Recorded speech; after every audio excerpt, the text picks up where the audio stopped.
Today we're speaking with Matt Carlucci. He's an at-large city councilman representing what's called Group 4 out of the 5 at-large council districts or areas here in Jacksonville, Florida. Matt is a second-generation member in politics here in Jacksonville, Duval County. But his time has been quite memorable on city council, and he has just finished qualifying for yet another term to represent really all of the citizens here in Duval County. And I wanted to have a conversation with him because he knows a lot about the backstories, and he knows a lot about what's happening in our city, state, and nation. Thanks for joining us, Matt. Hey, Fred, thank you. And let me tell you, I really want to thank you for allowing me to be on your program with you. You and I go long ways back. And one of my funniest interviews, most interesting, or however you want to say it, was with you back around 1988. But I've always admired you, and I am honored that you have me on. Thank you. Well, thank you. It's certainly my pleasure. We've kept in touch and kept on top of each other for these many, I guess, decades now. Yeah, I guess so. I mean, we're growing old together, brother. All right, let's get right to it. What is the state of our city and our state? Well, I think the state of our city actually is not bad. I think it's actually very exciting.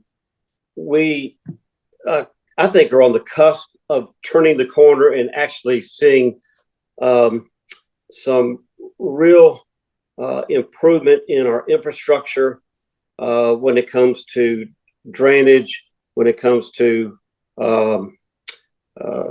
extending water and sewer lines to neighborhoods that have had failing septic tanks for many, many years. And I think that's public health and welfare of your city is a huge priority, and we're starting to see that move. The state of our public safety is just something we've got to get our arms around. It's going to take everybody to join in for that solution. That problem we're experiencing now with the murder rate bothers me greatly. And I think that it's by far our saddest problem, because the violent crime committed so often is on younger people who maybe got off to a bad start, or might have just been in the wrong place at the wrong time. And that's a life taken. And a life taken is a loss to our city and any city for that matter. We've got to do more with intervention, prevention. I've worked hard to try to place more dollars in those particular areas. We need more community policing. I think that would be a real part of the solution. And then mental health can never be understated. Our jail is the largest provider of mental health in Jacksonville. That ought not to be. I'm glad they are doing mental health for the people that are there, but we should be doing more in the not-for-profit area, and that takes them raising more money, but they need more help from the city in terms of those dollars. So crime is a huge issue. That's kind of holding us back a little bit, because we've made great strides in, like what I said, infrastructure. We have some, I think, exciting things coming down the pike for downtown development with riverfront parks, the Emerald Trail, and that's my computer turning off. Sorry. And so we've got some exciting things happening for downtown. And education is making a turnaround. And when companies want to come to Jacksonville, they want to make sure they're coming to a safe city, a city with a good public education system that's providing a good workforce. They want to come to a city that's got a thriving downtown, and they want to come to a city actually it's got a good symphony, good quality of life. And we have a lot of quality of life um, uh, tools and projects that are coming online, and I'm hoping to see those come to fruition over the next 4 years. And certainly, I want to be a part of that push. Well, nobody can ever accuse you of being bashful on the city council. A bit humble, I think they could say you are at times, but not bashful. On the area of crime, does the city council have I guess, for lack of a better term, a judiciary committee where at least once a month or once a quarter they hear from the sheriff's office, or possibly from the chief judge or from the state attorney about what's happening, particularly in the sheriff's office and the state attorney? Do you have such a committee where you can at least gather some facts or gather some information? Yes, we do. We have our neighborhoods committee, which encompasses public safety, and we get briefings on from the sheriff or his representatives in that particular committee, and as council members individually. But so we meet, we ask, what can we do to provide you with the tools necessary? I don't think the council's been stingy at all with the sheriff's office, but I do think I think we have not invested enough dollars in prevention and intervention in mental health resources.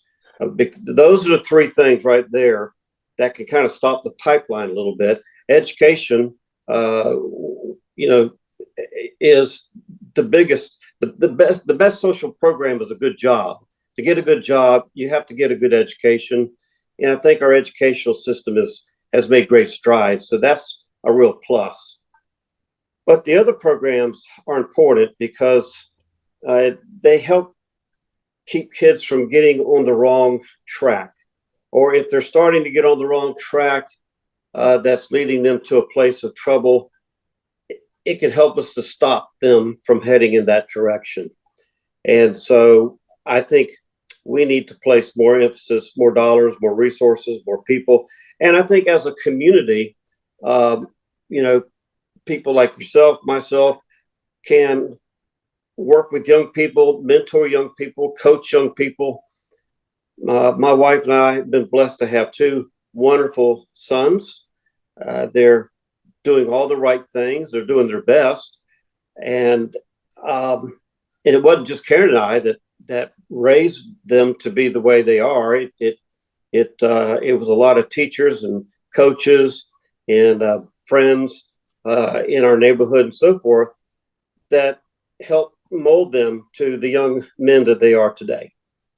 Now, the council has poured some money in. I guess this was at the request of the sheriff's office and other people looking around. We have a group from out of Chicago that's been working, I guess now almost 4 years, to prevent violence in this. Have you gotten reports that this group from out of Chicago, who've been funded here by tax dollars, have you gotten regular reports that show that money has been well spent, that we've gotten some progress out of that?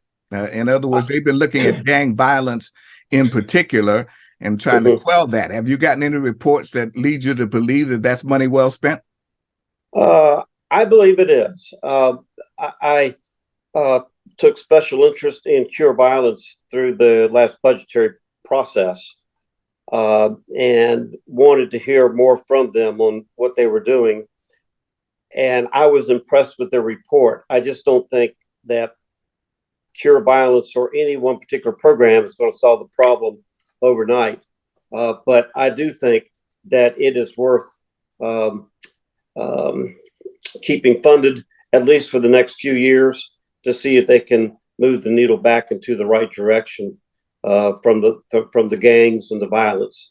But I have to say that the report that they gave me and that they gave our committee convinced me that they were well worth keeping on.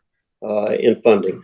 Well, I would hope that we'll get more publicly. We'll get more reports from out of that, because I'll be honest with you, just have not seen very much reporting about what's taken place with that. Because and I'll be talking with the sheriff and again about this. I've talked with him, of course, as he was a candidate, as I did with the other candidates, right, for office. But the key here that I think we're missing when we talk about the violence and the gun violence and the crime rate is that we don't tell the public, we don't identify in terms of columns, subject columns, what exactly it is. We're never going to get rid of crimes of passion and things, people getting killed and shot at the spur of a moment by someone else.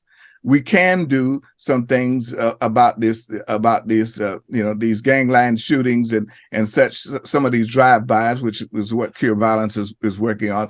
We can deal with that, but I think we sort of need to put in columns for the public to understand what can be realistically done to reduce crime, and versus the issues, particularly violence, that the murder rate that no one can predict that's going to happen.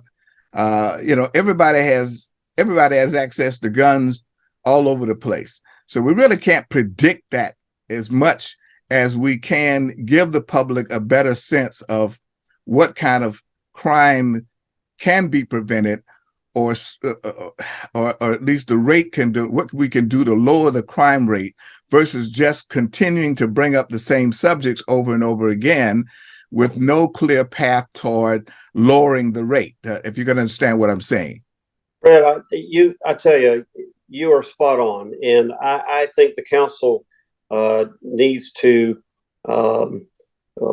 collaborate with the sheriff's office to go out before the public in terms of at least town meetings and let the public know what's being done. I mean, I know the sheriff's office goes to some different organizations they have throughout the community, but it seems to me like, if, for example, when we were having the garbage crisis, I called 2 town meetings so people could figure out, why is my recycling not being picked up? And we had a great turnout. The people asked some tough questions. We gave our best honest answers. We eventually got through that. But I think our best ideas and our best inspiration comes from listening to the people. And I don't think we're doing a good enough job with that. And I think you're making a very good point. And we should be reaching out and letting people know just what exactly Cure Violence is. What are we doing from a technical point of view with the right tools and so forth to identify where the shots are coming from, and because what we're doing, I'm sure we're having success rates, some success stories, but the crime rate continues to climb year after year in terms of the murder rate. And that just ought not to be. We've got to get that going in the other direction. And it's almost,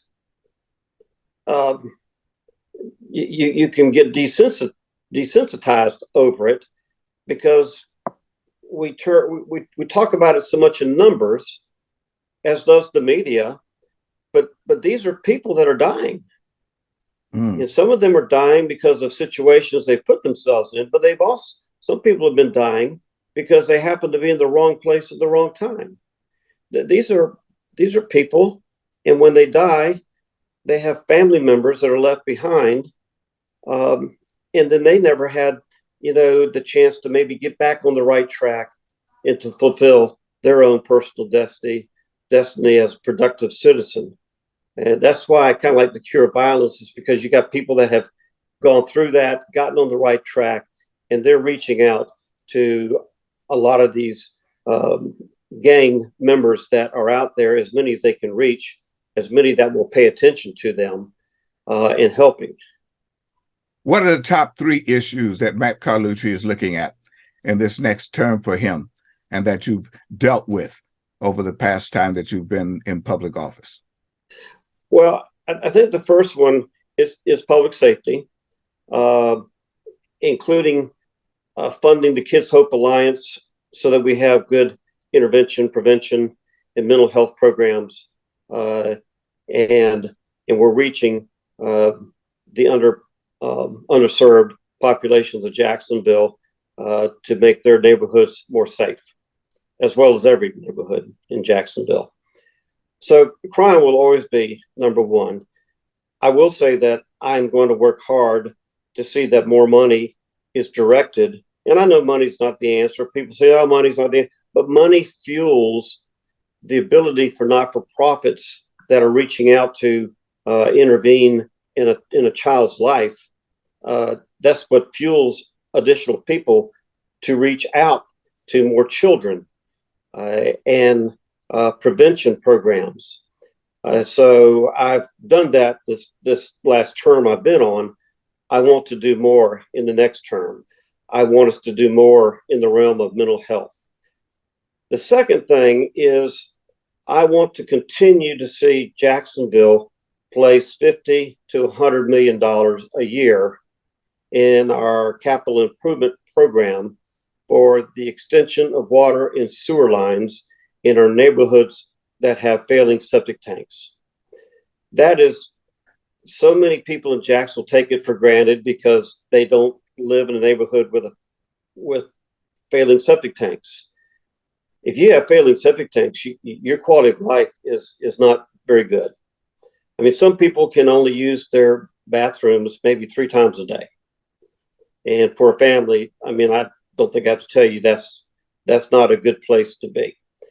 So we have placed, matter of fact, when my friend Tommy Hazuri was alive, he and I sponsored $100 million to be spent, $50 million this year, $50 million the next year on extending water and sewer lines. But it's going to take more dollars to do that. That's a very expensive public infrastructure program to fund, but we've got to do it. And I am committed to doing that. And the third is I really want to see downtown riverfront parks begin to develop. I want to see the Emerald Trail begin to connect neighborhoods that have been siloed apart from each other because of just, they're not connected. They're siloed. The sidewalks sometimes get blocked off because of overgrowth, and there's no real connecting of neighborhoods together in Jacksonville. The Emerald Trail is an idea and a concept that was dreamed of about 100 years ago by Henry Clouthier, and so I was able to help fund that Emerald Trail with some money from the gas tax, but they also need some additional dollars because the gas tax comes over a period of 30 years. So I want to work to see the Emerald Trail continue to develop because it will connect our neighborhoods all the way from Mixontown to San Marco to Brooklyn to the east side, all parts of the pretty much old urban core together. It'll help clean up those areas and make them nicer and also provide more economic development opportunities for people who might want to open a business along that trail. As a matter of fact, some people are already buying lots up along where the trail is going to go because they want to put up maybe a bookstore or a coffee shop or a diner, something along that line. But we're a big city. We're so sprawled out. And I think we need to get to know each other better as a complete city, because every part of Jacksonville has a different set of traditions and cultures. But sometimes we don't know what the traditions and cultures are in one part of town, and that part of town doesn't know what the traditions and cultures are of another part of town. And I think we have a lot to celebrate in regards to people getting to understand what makes, all the people in Jacksonville feel good about where they live. And and I think the Emerald Trail will go a long ways towards doing that. Have we given enough money to, I call it Conland? The hotel, the stadium, the new practice center, all of the parking, and now, and I think people are excited because the Jaguars are winning, but now, but almost instantaneous with the end of the season comes the talk of adding more improvements to the stadium, and dare I say, possibly getting us a new stadium. Have we given enough money to that already, or are you just taking a wait and see attitude? Listen, you know what? We have given plenty of money to the Jaguars, but I also have to say that Shad Khan has given plenty of his money to Jacksonville. And this subject was going to have to come up, whether we were fixing to go to the playoffs or whether we were, in a position like we were last year. It's better to be in the position we are now to have that conversation than it would have been last year when the season was so dismal. But nonetheless, the Jaguars are important. And here's why I think the Jaguars are important. It's not so much about, it is about football, but it's an economic development driver for Jacksonville. The Jaguars, and this is what I think is most important, allows all our people to rally around a cause, to rally around our city, and to pull together to celebrate a team that represents our hometown. And when you have rich and the poor and Republicans and Democrats and white and black and Hispanic and all these melting pot of people coming together, you can't put a price tag on how important that is to our city. And so I truly believe we're going to have to spend some money. There's no getting around that. It's just the way that it will wind up being. The city council and the mayor, whoever that will be, I'm sure we'll all try to get the best, do our best for the taxpayer, as well as trying to keep Jacksonville, the NFL in Jacksonville. So, but it doesn't poll well. Let's say that. It doesn't poll well when you start talking about giving more money to the Jaguars. But I will tell you, it would be the gut punch of all gut punches if we were to lose the Jacksonville Jaguars in Jacksonville, in my opinion.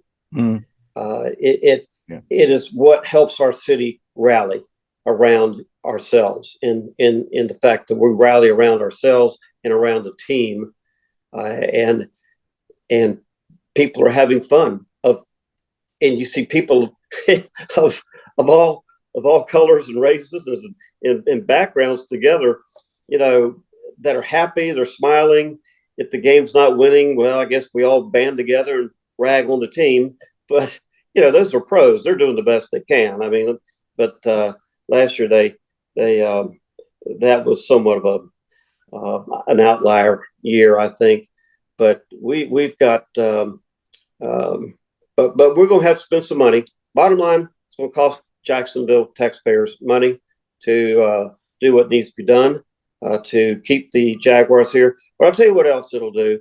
A lot of the cost is going to go to shading the stadium. I buy season tickets every year like it's my patriotic duty to the city of Jacksonville. But I don't go to that many games because it's just so hot when I can sit in my living room and watch the game in air conditioning. That's how I feel about it. And I got a 4K television, so I can look right into the quarterback's mouth. I can look right into. I didn't come watch a football game over at your house. I tell you, I can see every blemish and everything. And I'll be honest with you, I'm kind of the same boat. I can't pay $100 a game to go to sit out in the cold and all that. I just loved it. And plus my team is in Texas, so. Well, my team is right here in Jacksonville, and I love the Jaguars. I was fortunate enough to be a part of the council that brought the Jaguars to Jacksonville. Mm-hmm. It was not an easy decision. I'm happy that I voted to bring them here. But I have to tell you, I wish I could say now I was a bigger cheerleader for it back in those days, but I was concerned about the dollars and cents because as a council member, we all have a fiduciary duty to our city, and that is to make sure we're spending our time, we're devoting our very best in representation of our constituents with their tax dollars. That is a fiduciary duty that we have, and it should not be taken lightly. But we also have the fiduciary duty and the statesmanship duty to be looking to the future generations of Jacksonville, not just the next election. Now, you have going to turn back to a council issue here, and you have made proposals on this, and I won't say it hasn't gone anywhere, but it's still sitting there. Are we going to see a resolution to this Confederate monument issue in this council term? It's just something that needs to be resolved, and the city council needs to take a stand one way or the other. Either the mayor had made his proposal early on. You then made a proposal financially to get the monuments moved. But to my way of thinking, it appears that the district councilmen are not so anxious to do anything with the monuments, to let things stay as they are. Are we going to see a resolution to this Confederate business this council term? According to our council president, Terrence Freeman, he wants to bring this up in the beginning of this year. And I have no reason to doubt that he, I believe that he will bring it up. We've got to make the hard decisions, and we've got to understand what these monuments really are and what they were and why they were put in place. And the great emancipator was Abraham Lincoln.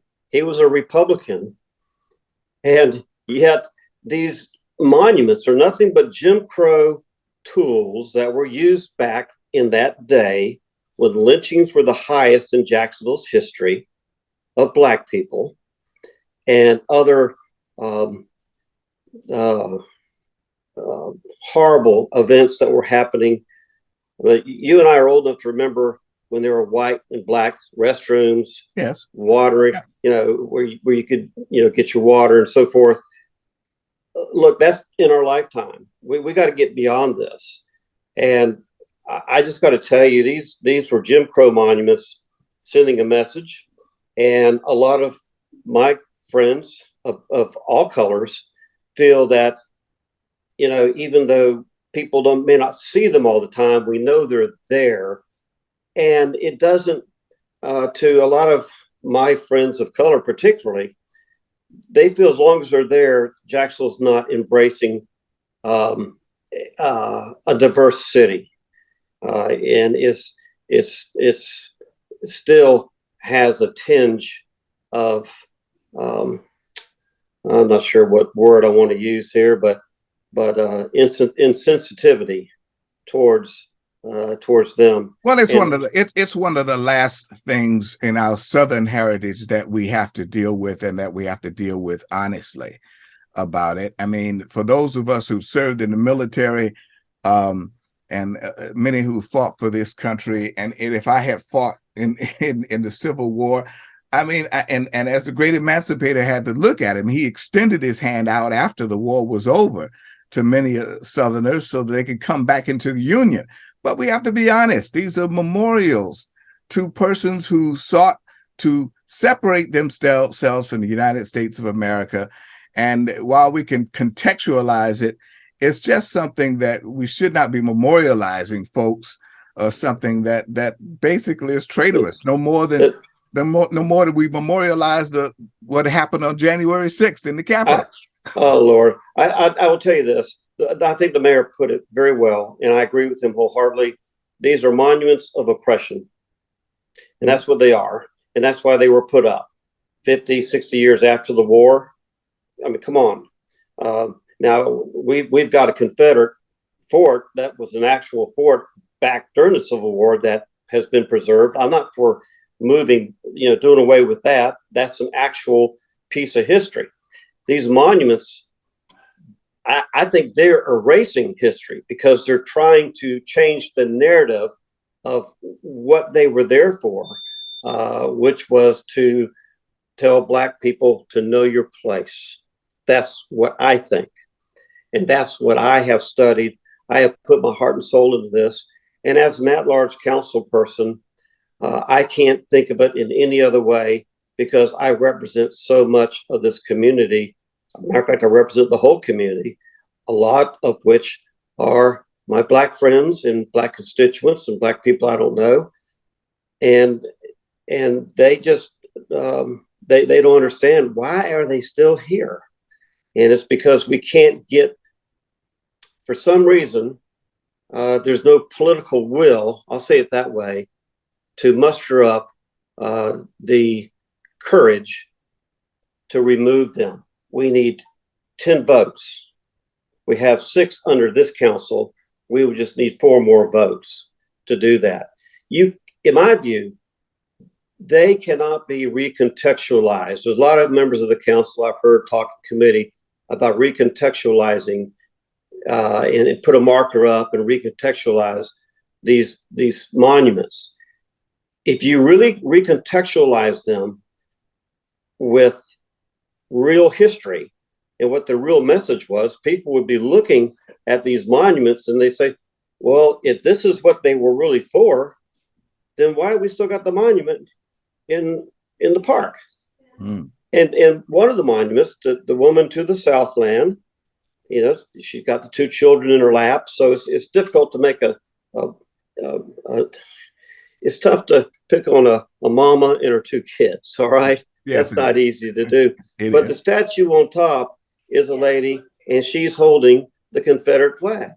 So that Confederate flag is in our Springfield Park, and I don't believe Springfield Park or James Weldon Johnson Park can ever really reach their potential until those 2 monuments are moved. They can be preserved somewhere. The city has property on where they can go. They can be dismantled so that they can perhaps be put together back again. But we might want to wait 10 years so that another group can look at that through a different lens and say, where should these go, or should they go anywhere? But they should not be on public property. And I cannot look at so many of my friends in their eyes and think otherwise. All right. Or believe otherwise. And feel good about myself. Indeed. To be continued. We'll revisit this. Matt, I want to thank you for your time. Thank you. It's precious these days. We will, I hope to get you back. And after things have settled down, after these elections and such have settled down a bit, and we'll take another update on where we are. And I'd also like to talk to you about your business, how you make your money, and that's insurance. That's a big deal in this state. And Jacksonville used to be the insurance capital of the state. But I'd like to talk to you a bit about that, especially, with all the problems we're having, as a result of the storms and stuff and insurers leaving the state, people having these high insurance rates or not being able to get homeowners insurance because of that, and the actions that the state legislature and the governor have taken that hopefully we'll see some results from in a few months. I'd like to get you back. We'll talk a bit about that also. I would love to talk about that. Also, one day, if we get back together like this, I hope we do, I want to tell the funny story of one of your interviews with me at the old City Hall at 220 East Bay Street. All right. We will. I don't know if you remember which one I'm talking about, but I'll never forget it. And you were a very good reporter. and that was back in the days when reporters could roam the halls of the city council offices without having to be let in, and we're back behind closed doors and all that. So it was all open. Oh, yes. You walked into my office. So we'll talk about that maybe next time. We get together. There are some good things about the old days. All right. Yes, there was. Matt Carlucci, councilman at large, District Group 4. he will be continuing his legislative journey with us in the coming term. Thanks again for your time, Matt. Hope to see you soon. Well,